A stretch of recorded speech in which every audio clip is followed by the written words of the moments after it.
Counting అనంతరం రాష్ట్రంలో YSRCP కార్యకర్తలపై TDP దాడులు మొదలయ్యాయని ఆరోపించారు ఎంపీ వైవి సుబ్బారెడ్డి. గవర్నర్కు ఫిర్యాదు చేసినా దాడులు జరుగుతూనే ఉన్నాయన్నారు.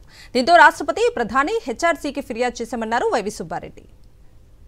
ఓటములు అనేవి సహజమే, కానీ మన రాష్ట్రంలో ఈ ఎలక్షన్స్ తర్వాత, మరీ ముఖ్యంగా కౌంటింగ్ తర్వాత రాష్ట్ర వ్యాప్తంగా వైఎస్ఆర్ కాంగ్రెస్ పార్టీ నాయకులపై, కార్యకర్తలపై, వైఎస్ఆర్ కాంగ్రెస్ పార్టీ నాయకుల ఆస్తులపై, ప్రభుత్వ ఆస్తులపై జరుగుతున్న దాడులు చూస్తే చాలా ఘోరంగా ఉంది పరిస్థితి.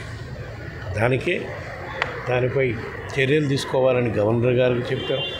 పోలింగ్ కౌంటింగ్ అయిపోయిన సాయంకాలం నుంచే స్టార్ట్ అయ్యి నిన్నటి వరకు కూడా దాడులు ఆగట్లేదు. గవర్నర్ గారి దృష్టికి తీసుకెళ్ళి అయినా దాడులు ఆగలేదు. అందుకని ఢిల్లీ వెళ్ళి రాష్ట్రపతి దృష్టికి, ప్రధానమంత్రి దృష్టికి, హోంమంత్రి దృష్టికి కూడా ఫిర్యాదులు అందించడం జరిగింది.